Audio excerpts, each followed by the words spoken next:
नमस्कार, ABP news पर हाजिर हूं मैं रोमाना इसार खान। 2022-23 के लिए आम बजट 1 फरवरी को पेश होने वाला है और बजट से पहले हम आपके लिए लेकर आए हैं budget special show Sinha sir की बजट क्लास। इससे पहले मैं अपने खास मेहमान को आमंत्रित करूं, आपको ये बता देते हैं हम कि कोरोना काल चल रहा है, ऐसे में तमाम जो कोविड प्रोटोकॉल है उसका पालन करके हम इस शो को कंडक्ट कर रहे हैं। इस शो में शामिल सभी मेहमान पूरी तरीके से वैक्सीनेटेड हैं और साथ ही यहाँ पर सामाजिक दूरी का भी हमने पूरा ख्याल रखा है। तो आइए बिना वक्त गवाए आमंत्रित करते हैं अपने खास मेहमान सिन्हा सर को। छात्र बेसब्री से सिन्हा सर का इंतजार कर रहे हैं। सर, आपका बहुत स्वागत एबीपी न्यूज के स्टूडियो में। आइए,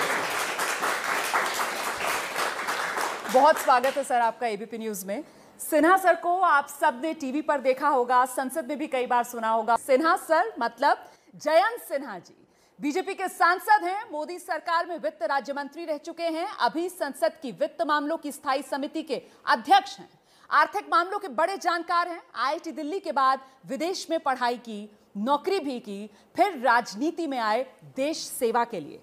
इसी माटी के मानुष हैं और अपनी माटी से गहरा जुड़ाव रखते हैं सिन्हा सर।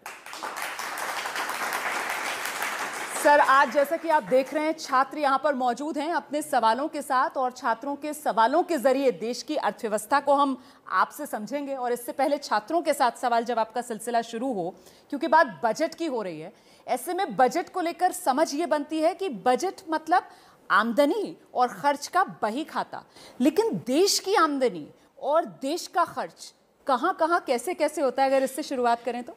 रोमाना जी, जो आपने प्रश्न पूछा है वो बहुत ही एक महत्वपूर्ण प्रश्न है। और जैसे आपने कहा कि अगर आपको सरकार के हिसाब किताब को समझना है तो आपको बजट को समझना पड़ेगा।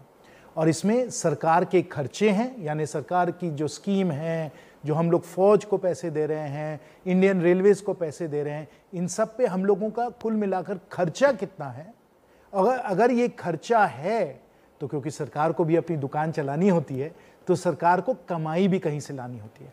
और कमाई के कुछ स्रोत हैं, एक तो टैक्स हैं जो आप जानते ही हैं, कुछ हैं जब हम लोगों को डिविडेंड वगैरह मिलते हैं, जो पब्लिक सेक्टर की जो कंपनीज हैं उनसे हमें डिविडेंड मिलते हैं, और कुछ जब हम लोग प्राइवेटाइजेशन करते हैं, निजीकरण करते हैं, जब हम लोग कोई चीज़ बेचते हैं तो उससे भी हम लोगों को कुछ आमदनी मिलती है। तो वो हम लोगों के कमाई के ये कुछ स्रोत हैं। इस वर्ष बजट के अनुसार सरकार खर्चा 35 लाख करोड़ करेगी, लेकिन सरकार की आमदनी, सरकार की कमाई सिर्फ 20 लाख करोड़ है।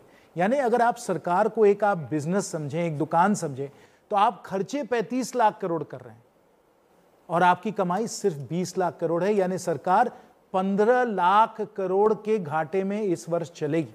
और वो घाटा हम लोग बाजार में जाकर, बैंकों से जाकर हम लोग उधार लेंगे, तब जाकर हम लोग उसको पूरा कर सकते हैं, उस घाटे को। जयंत सर, धीरेन्द्र जी भी तैयार हैं अपने सवाल के साथ। धीरेन्द्र सर के पास मैं आऊंगी, लेकिन उससे पहले छात्रा का सवाल। और सबसे पहला सवाल, मिताली अरोड़ा तैयार हैं। जीडीपी का बढ़ना या घटना क्या होता है? जीडीपी जब बढ़ती है और घटती है तो उसके मायने क्या होते हैं हमारे? जीडीपी का मतलब क्या है? देखिए, एक किसान जो है जब अपनी फसल का उत्पादन करता है तो हम कहते हैं कि उसका जो उत्पादन है वो फसल है। उसी प्रकार से देश जब उत्पादन करता है, जब देश का उत्पादन होता है तो उस उत्पादन को हम लोग ग्रोस डोमेस्टिक प्रोडक्ट कहते हैं, जीडीपी। यानी कुल मिलाकर देश में जितना उत्पादन हो रहा है, चाहे वो पकौड़े हों, चाहे वो अनाज हो, चाहे वो गाड़ी हो, चाहे वो आपका जाके बाल किसी ने काट दिया हो, ये उत्पादन है। और इस उत्पादन को कुल मिलाकर हम लोग ग्रोस डोमेस्टिक प्रोडक्ट कहते हैं। अब देखिए, देश के लिए सबसे ज़रूरी है कि उत्पादन बढ़े। अगर उत्पादन बढ़ेगा तो आप लोगों को कमाई ज़्यादा मिलेगी, आप लोगों को रोज़गार दिखेगा।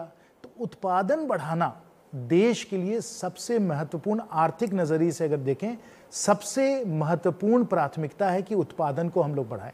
इसलिए आप जब अखबार में पढ़ते हैं, टीवी में जब चर्चा होती है, तो हरदम यही बात होती है कि जीडीपी यानी उत्पादन की वृद्धि हुई है, यानी बढ़ा है या घटा है। इसलिए जीडीपी को समझना, उत्पादन को समझना बहुत ही जरूरी है। अगला सवाल शरद का है। शरद, सर वी शेप रिकवरी के बारे में हम सब जानते हैं, जिसके बारे में कहा जाता है कि सरकार की कोशिश के बावजूद ये नहीं हो पाई। अब के शेप रिकवरी की बात हो रही है, ये क्या है? सर बना दीजिए एक बार, इस समझ सब में का आ कोई जाएगा। कोई ज्यादा मतलब नहीं है। जी। देखिए, वी शेप रिकवरी का मतलब कि आप कोविड महामारी के पहले आप यहाँ थे, कोविड के दरमियान क्योंकि उत्पादन कम हुआ, जैसे मैंने बताया, क्योंकि कई सारे इकोनॉमिक एक्टिविटीज, बहुत सारा काम, लॉकडाउन हो गया था, तो बहुत मतलब जीडीपी में कटौती हुई, गिरावट हुई, यहाँ आ गई जीडीपी, हम नेगेटिव में चले गए। और अब जो है जीडीपी यहाँ वापस आ गया है। तो जो कोविड में जो चल रहा था वो फिर एक बार उसी रास्ते पे मामला चल रहा है। तो इसको वी शेप रिकवरी अर्थशास्त्री कहते हैं, ठीक है। जो के शेप रिकवरी वाली बात है, के तो आप जानते ही हैं, के शेप रिकवरी का कहना है कि जो भी इसमें रिकवरी हुई है, और रिकवरी तो हुई है, वो तो एकदम स्पष्ट है, लेकिन रिकवरी का फायदा सिर्फ जो लोग हाई इनकम वाले लोग हैं, जो लोग ऊपर श्रेणी वाले लोग हैं, सब फायदे उनको गए हैं, वही बाउंस बैक कर और मध्यम वर्ग वाले जो लोग हैं और जो निचले वर्ग वाले लोग हैं, उनका सिर्फ घाटा हो रहा है और बढ़ावा से और वृद्धि सिर्फ इनकी हो रही है। ये के शेप रिकवरी लोग इसके बारे में कह रहे हैं, लेकिन ये बिल्कुल गलत है। वास्तविकता में अगर आप आंकड़े देखें तो आपको नजर आएगा रिकवरी जो हुई है वी शेप रिकवरी है। ये सही है कि कुछ समय लगता है जिसमें कि पूरा हम लोग मेकअप कर लें, और उसी में हम लोग लगे हुए हैं। और इसलिए जो बजट भी है वो बहुत महत्वपूर्ण है, क्योंकि बजट हमको बताएगा कि अब हम लोग इस रास्ते पे किस प्रकार से चल रहे हैं। लेकिन जो विपक्ष वाले हैं, जो आलोचक हैं, वो कह रहे हैं के शेप रिकवरी है। तो आप ये कह रहे हैं कि के शेप रिकवरी नहीं, बल्कि देश वी शेप रिकवरी के रास्ते पर ही बढ़ रहा है। हम तो देखिए जो आंकड़े हैं, मैं आंकड़े के आधार पे आपको बता रहा हूँ। जो पहले जो इसमें गिरावट हुई थी वो मेकअप हो चुका है, और जो ट्रेंड लाइन है, ये ट्रेंड लाइन पे हम लोग आ गए हैं। और इस ट्रेंड लाइन में आप लोग समझिए कि उत्पादन जो है वो हर वर्ष 5 से 7% लगभग बढ़ रहा है। ये हम लोगों का ट्रेंड लाइन है। हम लोग नीचे गए, हम लोग वापस इस ट्रेंड लाइन में आ गए, ये हमें आंकड़े बता रहे हैं। ठीक है सर, अगला सवाल लेते हैं। कशिश का सवाल है। सर जीएसटी के आने से महंगाई और सस्ते में कोई फ़र्क पड़ रहा है क्या? जीएसटी के कारण महंगाई काफ़ी हद तक कम हुई है। मैं आपको बता दूं कि पहले क्या था ना, कि जो इनडायरेक्ट टैक्स, वो इनडायरेक्ट टैक्सेस से सरकार को कितना मिल रहा था पहले, जीएसटी के पहले। अब इनडायरेक्ट टैक्सेस से सरकार को कितना मिल रहा है, तो अगर आप ये दोनों इन नंबर्स को देखेंगे तो हम लोगों को पहले इनडायरेक्ट टैक्सेस से ज़्यादा मिल रहा था, अब कम मिल रहा है।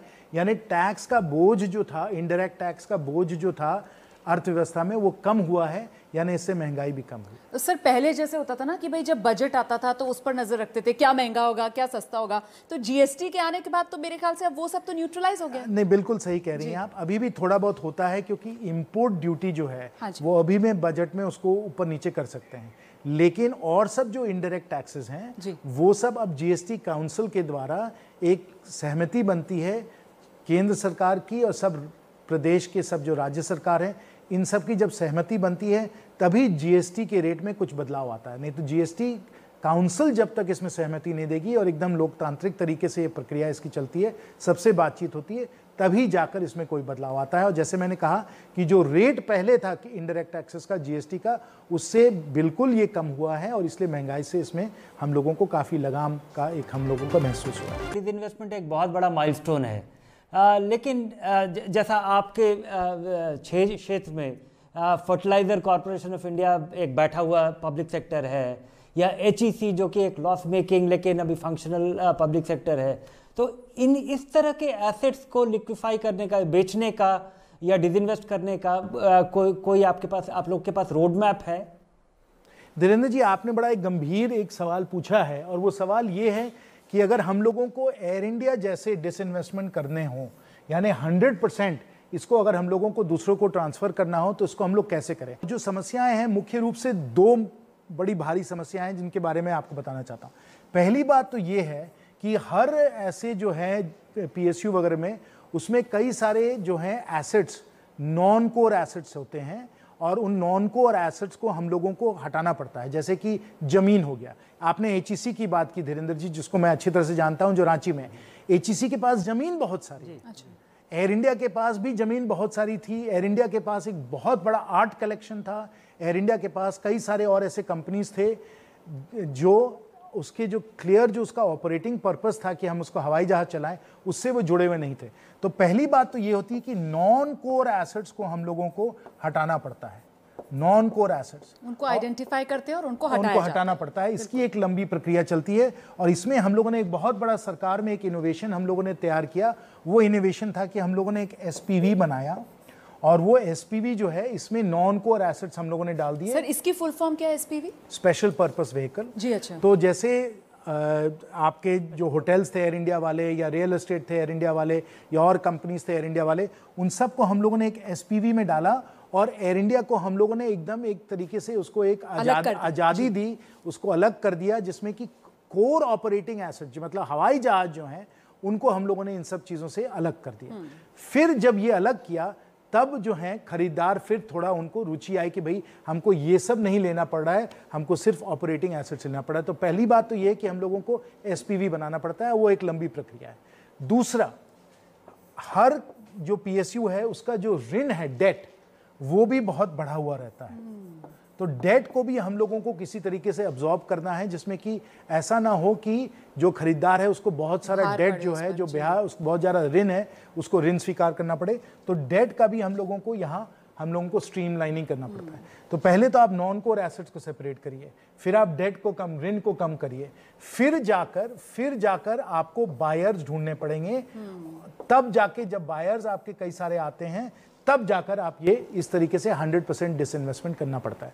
तो ये जो है कुल मिलाकर ये जो प्रक्रिया है, ये जो प्रोसेस है इसका डिसइन्वेस्टमेंट का, ये एक बहुत ही जटिल एक मामला रहता है। इसका समाधान करना, हर चीज़ को धीरे धीरे करके इसका जो है ठीक से करना, उसमें समय लगता है। और अंत में जो आपके जो कर्मचारी हैं, आपके वर्कर्स हैं, उनके साथ भी न्याय हो, उनको भी एक फेयर और एक बहुत ही न्यायपूर्वक उनको एक आप डील मिले, हाँ एक डील मिले, उसके लिए भी आपको बहुत प्रयास करना पड़ता है। तो इसलिए इसकी प्रक्रिया जो है बड़ी कठिन प्रक्रिया है। देश के प्रधानमंत्री नरेंद्र मोदी ने एक लक्ष्य रखा देश के सामने, $5 ट्रिलियन इकोनॉमी बनाने का। अच्छा, अब ज़्यादातर हम लोग जो हैं हमें लगता है कि इसी के ज़रिए हर मर्ज़ की दवा देश की अर्थव्यवस्था हासिल कर सकती है। तो कोरोना के चलते हमारी जो इकोनॉमी है वो कब तक ये लक्ष्य हासिल कर सकती है?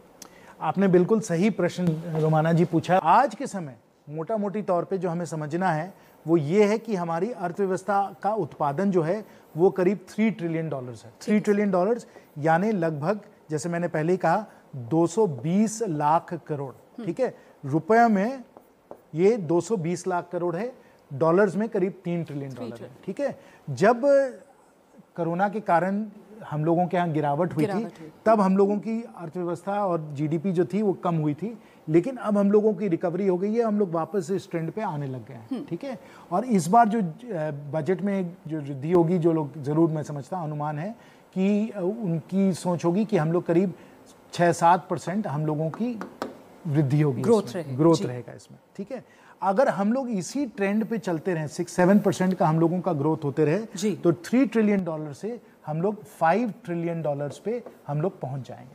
तो $5 ट्रिलियन यानी कि अगर आप 220 लाख करोड़ है, इसका अगर हम लोग अनुमान करें तो ये 220 लाख करोड़ जो है ये लगभग हम लोगों का जाकर करीब 350 लाख करोड़ आज के पैसों में हम लोगों की जीडीपी होगी, हम लोगों का उत्पादन होगा। तो इस ट्रेंड लाइन पे रहना बहुत ज़रूरी है।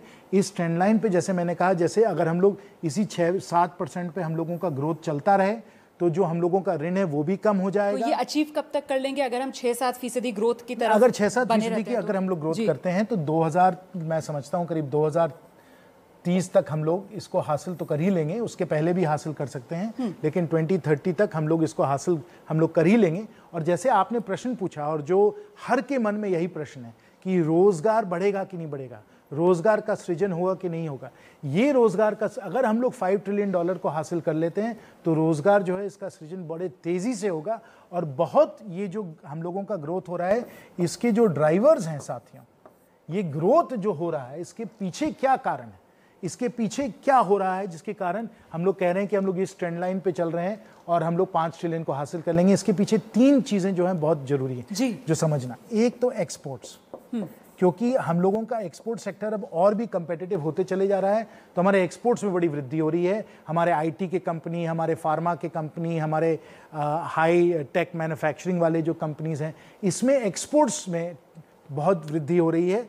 एक्सपोर्ट्स तेजी से बढ़ रहे हैं, जीडीपी भी बढ़ रही है और जॉब्स भी इससे बढ़ रहे हैं, एक्सपोर्ट्स। दूसरा, हमारे यूनिकॉर्न। आप सबको मालूम है कि पिछले 2-3 वर्षों में जिस तेजी से माननीय प्रधानमंत्री जी, माननीय वित्त मंत्री जी के कुशल नेतृत्व के कारण और उन्होंने जो बहुत ही शानदार नीतियां जो बनाई हैं, उसके कारण जो यूनिकॉर्न्स जो हैं इनमें बहुत वृद्धि हुई है। जहां हमारे पास 20-25 यूनिकॉर्न होते थे, आज 100 से ज्यादा हमारे यूनिकॉर्न हो चुके हैं। तो यूनिकॉर्न्स जो हैं वो बड़े तेजी, जैसे पेटीएम का ग्रोथ हुआ है, जोमेटो का ग्रोथ हुआ है, नायका का ग्रोथ हुआ है, ये सब जो कंपनीज है ये बड़े तेजी से जब इनका ग्रोथ होता है तो बड़े तेजी से नौकरियों का भी सृजन होता है, नौकरियों में भी ग्रोथ होता है। तो ये एक दूसरा एक बहुत बड़ा ड्राइवर है जिसके कारण हम लोग $5 ट्रिलियन के और बढ़ रहे हैं। और तीसरा जो है वो सरकारी, जैसे मैंने बताया, इन्वेस्टमेंट, यानी गवर्नमेंट इन्वेस्टमेंट, जो इंफ्रास्ट्रक्चर प्रोजेक्ट, जो इंफ्रास्ट्रक्चर में जो कैपेक्स हो रहा है जी, कैपिटल एक्सपेंडिचर, इसमें कैपेक्स इसको कहते हैं, कैपिटल एक्सपेंडिचर। तो आप समझिए कि हम लोग सड़क बना रहे हैं, हम लोग पुल बना रहे हैं,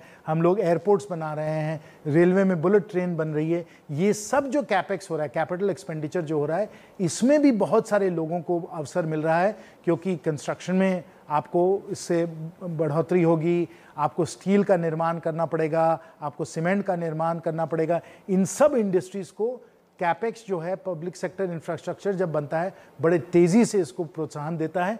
ये कैपेक्स भी एक बहुत बड़ा ड्राइवर बन गया है। तो ये तीनों ड्राइवर, कैपेक्स, यूनिकॉर्न्स, एक्सपोर्ट्स, इन तीनों को हम लोग देखें तो ये जो $5 ट्रिलियन वाला जो लक्ष्य है, जिसको आपने जिसकी जिक्र की, उसकी और हम लोग बड़े तेजी से बढ़ रहे हैं। और सब जो हमारी नीतियां हैं, बजट में भी इस बार जो माहौल बनाने की कोशिश होगी वो यही होगी कि इस $5 ट्रिलियन की और हम लोग तेजी से बढ़े। आपने इतने सरल अंदाज में और इस शानदार तरीके से सब कुछ लिखकर बाकायदा बजट को हमारे छात्रों के लिए और दर्शकों के लिए आसान बना दिया। सर, कोई संदेश अगर आप चलते चलते देना चाहें छात्रों को तो? मैं बस यही आप लोगों को कहूंगा कि आप लोगों को इन सब विषयों पर रुचि रखनी चाहिए।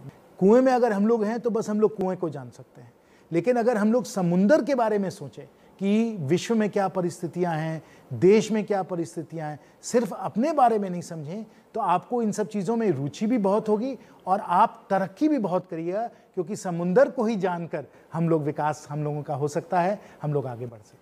कुएं का मेंढक बनकर नहीं रहना है, नजरें आसमान पर रखनी है। Thank you so much, thank you. तो एबीपी न्यूज पर सिन्हा सर की क्लास आपने देखी। एबीपी न्यूज पर खबरों का सिलसिला लगातार जारी है। आप रहिए अपने पसंदीदा चैनल एबीपी न्यूज पर।